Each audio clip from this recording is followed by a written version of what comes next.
വിശുദ്ധ മത്തായിയുടെ സുവിശേഷം 16-ാം അധ്യായം 16-17 തിരുവചനങ്ങൾ. ശിമയോൻ പത്രോസ് പറഞ്ഞു, നീ ജീവനുള്ള ദൈവത്തിൻ്റെ പുത്രനായ ക്രിസ്തുവാണ്. യേശു അവനോട് അരുളി ചെയ്തു, യോനായുടെ പുത്രനായ ശിമയോനെ, നീ ഭാഗ്യവാൻ. മാംസരക്തങ്ങളല്ല, സ്വർഗസ്ഥനായ എൻ്റെ പിതാവാണ് നിനക്കിത് വെളിപ്പെടുത്തി തന്നത്.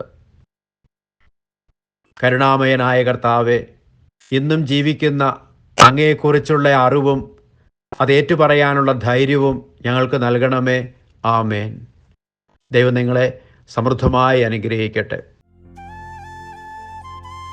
നമ്മുടെ കർത്താവ് ഈശോ മിശിഹായുടെ കൃപയും പിതാവായ ദൈവത്തിൻ്റെ സ്നേഹവും പരിശുദ്ധാത്മാവിൻ്റെ സഹവാസവും നാം എല്ലാവരോടും കൂടി ഉണ്ടായിരിക്കട്ടെ, ഇപ്പോഴും എപ്പോഴും എന്നേക്കും.